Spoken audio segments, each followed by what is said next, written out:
오늘은 두 달간 실사용자 입장에서 바라본 16 프로, 체감되는 장점과 단점이 무엇인지에 대해 말씀드릴 예정입니다. 상세한 스펙을 비교하는 것이 아닌 그냥 일상생활에서 편하게 사용하며 느낀 그대로를 솔직하게 말씀드릴 예정이니 편하게 영상 시청해주시면 감사하겠습니다.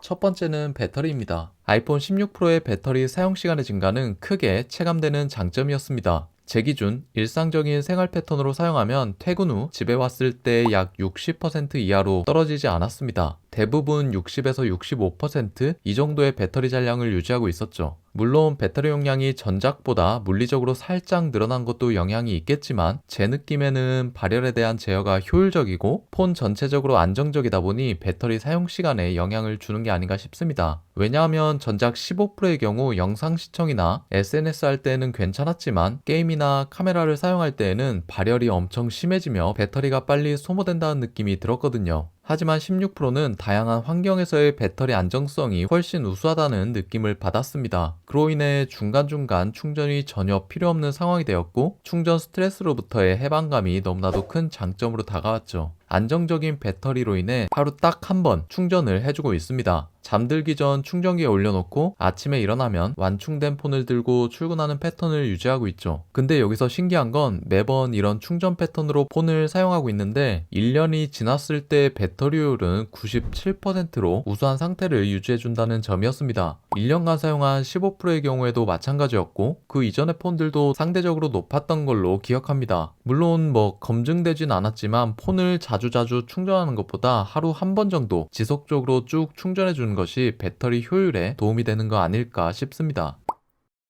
아이폰 16 프로를 구매와 동시에 지금까지 생폰으로 사용해오고 있습니다. 단 한 번도 어떤 케이스에 끼우거나 보호필름을 부착한 적이 없습니다. 그렇다 보니 액정의 스크래치가 군데군데 발생하기 시작하였죠. 일단 생폰을 사용하게 된 계기부터 말씀드리자면 전작보다 무거워진 무게가 발단이 되었습니다. 지금 생각하면 단 12g 정도 증가하는 것뿐인데 왜 이렇게 무게에 민감하게 반응했나 싶습니다. 암튼 이 부분 때문에 16 프로는 무조건 생폰으로 가볍게 써야겠다 생각하였죠. 하지만 생폰으로 사용하더라도 무게로부터 오는 장점은 크게 체감되진 않았습니다. 그냥 묵직합니다. 한 번씩 S23이나 24를 들어보면 너무 가벼워서 장난감 같은 느낌이 들기도 하고요. 아이폰은 왜 이렇게 무거운 건지. 하지만 생폰으로 사용할 때 무게를 제외하고는 대부분의 사용감은 너무 만족스러웠는데요. 특히 디스플레이의 만족감이 상당하였습니다. 영상을 시청하거나 여러 브라우저를 사용할 때에도 정말 쨍한 시인성이 너무나도 만족스럽습니다. 화면의 터치감도 좋았으며 라미네이팅 효과의 극대화, 그러니까 내가 바라보고 있는 이 화면과 글라스의 간격이 틈새 없이 딱 붙어있는 느낌이 들었습니다. 보호필름을 여기에 부착하게 되면 필름이 한 겹 씌워지면서 화면과 유리 사이의 공간이 느껴지게 되죠. 하지만 생폰으로 사용하면 이질감 없이 우수한 애플의 디스플레이를 온전히 체감할 수 있었습니다. 추가적으로 손으로 잡았을 때 그립감도 엄청 부드러웠고 측면에도 지문이 잘 묻지 않았습니다. 생폰을 사용했을 때 디자인적 만족감, 버튼의 클릭감 등 케이스를 끼웠을 때는 전혀 느끼지 못한 부분들이 많다 보니 전체적인 사용감은 월등히 좋았습니다. 다만 앞서 언급했듯이 아이폰의 디스플레이가 아무리 강하다 하더라도 스크래치가 발생하는 건 막을 수 없었습니다. 특히 디스플레이 상단부에 스크래치가 많이 생겼는데 생각해보니 폰을 주머니에 넣고 뺄 때 위에부터 접촉되다 보니 이 구간에만 집중적으로 스크래치가 생긴 게 아닌가 싶습니다. 조금 안타까운 건 전면 카메라 그리고 다이나믹 아일랜드가 위치한 부근이라서 신경이 쓰이는 점이었죠. 2달 만에 이 정도의 스크래치가 발생하였는데 앞으로 1, 2년 더 사용할 것을 생각하면 마음을 비우는 편이 좋을 것 같습니다. 이런 점이 싫다면 당연히 보호필름을 부착해야겠죠. 디스플레이에 발생한 스크래치는 돌이킬 수 없는 부분이기 때문에 생폰의 사용은 신중히 선택해야 합니다. 나중에 중고 판매 계획이 있으시다면 케이스와 보호필름 부착을 강력히 추천드립니다. 하지만 중고 판매 걱정보다는 현재 내가 폰을 사용하는 환경이 훨씬 더 중요하다 생각되면 한 번쯤 생폰으로 사용해보는 것도 좋은 경험이라고 생각합니다. 그리고 이 카메라 컨트롤 버튼 잠시 언급하겠습니다. 솔직히 이거 처음 구매했을 때 딱 써보고 앞으로 이 버튼은 쓸 일이 전혀 없겠다 생각하였죠. 앱을 실행시키기는 정말 편리하였지만 디테일한 조작을 하기에는 직관적이지 않다고 생각했거든요. 화면을 터치하여 조작하는 편이 훨씬 더 정교하고 편리하였습니다. 그런데 만약 내가 장갑을 끼고 있는 환경이라면 저는 일하면서 이 버튼을 정말 잘 활용하고 있습니다. 왜냐하면 일하면서 사진을 촬영해야 하는 경우가 굉장히 많은데 현장에서 대부분 장갑을 착용하고 있어 화면을 터치하여 사진을 찍기가 너무 불편하더라고요. 장갑 벗고 사진 찍고 다시 장갑 끼고 이걸 정말 수없이 반복하고 있었습니다. 하지만 16 프로로 기변하면서부터 장갑을 벗을 필요 없이 빠르고 편리하게 사진 촬영이 가능하게 되었죠. 생각지도 못한 부분에서의 활용성이 엄청 높아진 셈입니다. 물론 저의 근무 환경에서의 장점이다 보니 모든 사람들에게 적용되는 점은 아닐 수 있습니다. 하지만 곧 다가올 추위, 장갑 착용을 자주 하신다면 카메라 컨트롤 버튼이 조금은 여러분들에게 도움이 될 거라고 생각합니다.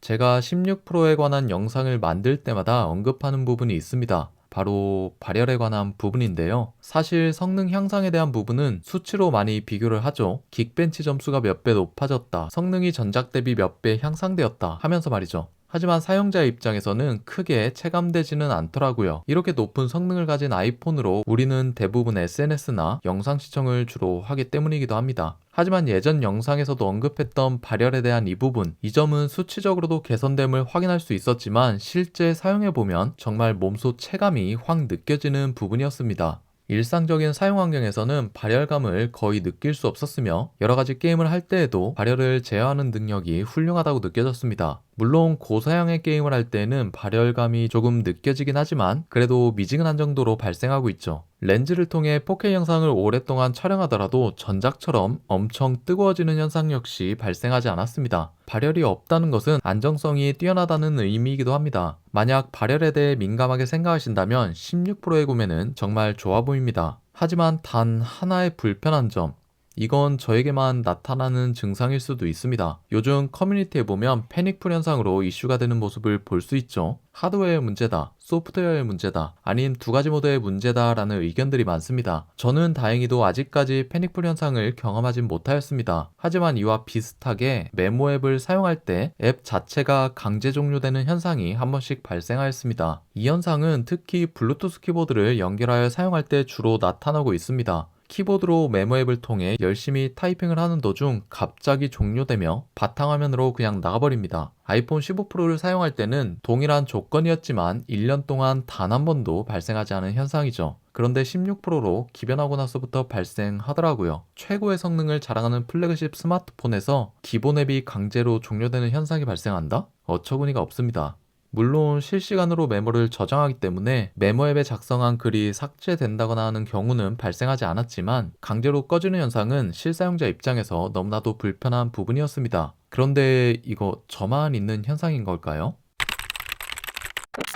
자, 2달간 아이폰 16 프로를 사용해오면서 느낀 부분에 대해 이야기해보았습니다. 솔직히 매년 폰을 바꾸는 입장에서 기술의 혁신이라고 느껴지는 부분은 크게 없었습니다. 다만 이전 세대에서의 부족했던 부분을 보완하고 다듬어서 결국 완성도 높은 제품을 출시한다는 느낌은 충분히 받을 수 있었죠. 내년에 출시된 아이폰 17에서는 더욱더 완성도 높은 기기로 출시가 될 겁니다. 개인적으로 애플에게 바라는 점이 있다면 기본 모델의 120Hz 프로모션 디스플레이 탑재, 카메라의 고스트 현상 개선, 그리고 가벼운 무게, 이 세 가지는 언젠가는 꼭 적용해 주었으면 하는 바람입니다. 제가 느끼기에 가장 아쉬운 부분이라고 생각하거든요. 애플도 분명 소비자의 불만이 무엇인지 잘 알고 있을 텐데 여러 가지 이유로 시기를 조율하는 것 같습니다. 아이폰 17 시리즈에는 제 개인적인 바람이 모두 적용되길 진심으로 바라며 오늘 영상 여기서 마무리하겠습니다. 지금까지 시청하고 계신 분들 정말 감사드리며 구독과 알림 설정을 통해 새로운 소식 빠르게 만나보시기 바랍니다.